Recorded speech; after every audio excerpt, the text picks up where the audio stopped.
J'espère que vous allez super bien. Restez jusqu'à la fin de la vidéo pour mieux comprendre et j'espère que vous allez aimer le contenu. Ici, l'esprit critique en liberté. Abonnez-vous si ce n'est pas encore fait. Il y a des choses à se dire. Alors, on n'est pas sans savoir que les Occidentaux ont laissé à l'Afrique une cicatrice très profonde. Ils nous ont réduits en esclavage, ils nous ont colonisés et maintenant, tout est prêt pour le néocolonialisme. Ils vont nous influencer indirectement par des guerres lorsque nos chefs d'État refuseront l'esclavage en costume cravate.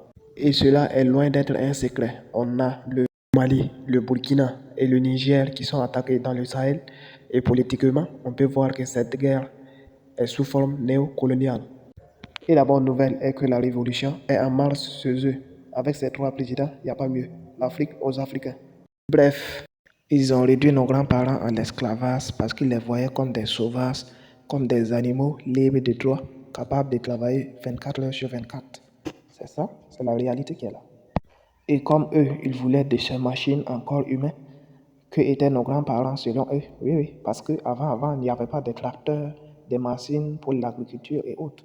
Et comme eux, ils voulaient des esclaves, des machines en corps humain pour la construction de leurs routes, de leurs ponts, de leurs usines, ils ont été la bienvenue en Afrique pour réduire nos grands-parents à l'esclavage, pour se bâtir, pour servir leurs intérêts, pour mettre fin à la famine chez eux, tout en infligeant à l'Afrique la famine, puisque c'était des bras valides qui étaient réduits en esclaves.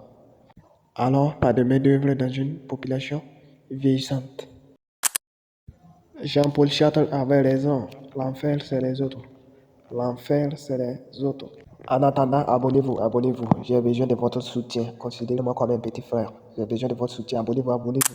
L'enfer, c'est les autres dans le sens où les Occidentaux ont été une menace pour l'Afrique, dans le sens où les Occidentaux ont réduit nos grands-parents à l'esclavage.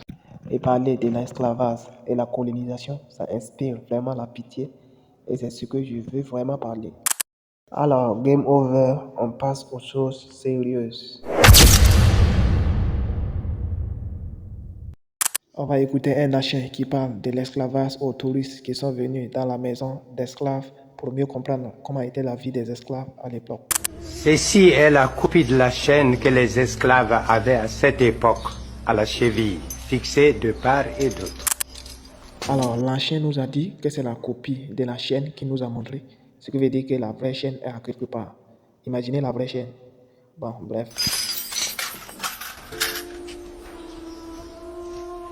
Cette boule pèse 10 kilos et 300 grammes. Et cette boule était attachée juste au milieu de la chaîne. Les esclaves étaient obligés de marcher avec elle à toute heure et partout où ils partent. Une boule de 10,3 kg était attachée derrière chaque esclave. Vous comprenez? Une boule de 10,3 kg. C'est pas gramme, mais kilogramme. Ouais, c'est fort. Vous voyez, après une révolte, l'esclave, au lieu d'être pendu par le cou, a été pendu par le thorax, afin que l'agonie soit plus longue. Même les touristes ont du mal à croire. Cette histoire est vraiment très pathétique.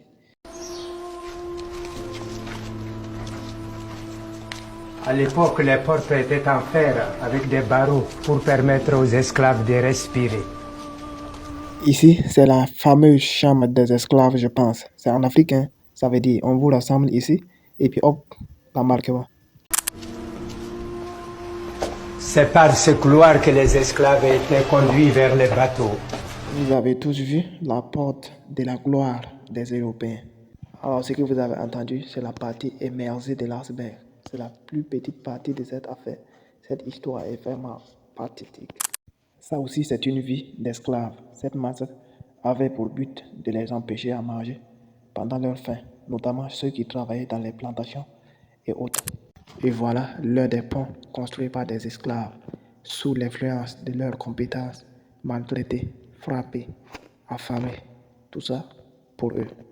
Et si les Européens ont réussi à nous réduire en esclavage, c'est à cause de la lâcheté, de la complicité, le manque du courage de l'homme noir lui-même. Alors, la lâcheté, pourquoi? La lâcheté, parce que l'homme noir voyait l'Européen comme un dieu sur terre et qui n'avaient pas le droit de l'offenser. C'est ça la réalité en fait. Sinon, dites-moi ce que vous en pensez. Dites-moi ce que vous en pensez. On doit les en vouloir même. On doit les en vouloir. Comment se fait-il que l'Africain, avec tant de pouvoirs mystiques à l'époque, pouvait se laisser faire? Je ne comprends pas du tout. Et parlant de la complicité, on vous a toujours dit que l'homme est un loup pour l'homme, ou bien même l'enfer, c'est les autres. On nous dit que dans certains royaumes, les prisonniers étaient vendus aux Européens pour qu'ils deviennent leurs esclaves. Vous voyez, comme si eux-mêmes, ils soutenaient ça. C'est comme si les Africains soutenaient ça. D'autres Africains soutenaient ça, en fait. En fait, la méchanceté est la chose du monde la mieux partagée en Afrique ici. Nous sommes méchants, méchants, méchants. Alors, quand les Blancs ont fini la construction de leurs ponts, de leurs usines et atteignent l'autosuffisance alimentaire, ils ont procédé par la colonisation. Et les principales causes de cette colonisation sont des causes politiques et stratégiques, des causes économiques, des causes idéologiques et culturelles. Il y a beaucoup de causes. Pourquoi la colonisation? À cause de la politique. Eh bien, parce que les grandes puissances faisaient la concurrence, la compétition sur la scène mondiale. Alors, chaque puissance voulait agrandir son empire pour dominer la scène mondiale. Et c'est dans cette concurrence que les grandes puissances ont envahi l'Afrique, nous ont divisés, partagés, comme le gâteau, sans nous inviter. Vous voyez la foutaise qui est dedans? Dans la colonisation, parce que plus une puissance avait des colonies, plus elle se croyait supérieure que les autres puissances. Et c'est comme ça que les grandes puissances coloniales, comme la France, l'Italie, l'Espagne, le Royaume-Uni, l'Allemagne, etc., ont déposé leurs valises chez nous. Et à noter que c'est la France qui détient le record du plus grand nombre de colonies, du plus grand nombre de territoires africains sous contrôle. Et la France ne détenait pas le record. Non, non, c'est loin d'être du passé. Parce que c'est même le présent. Oui, nous sommes toujours sous contrôle.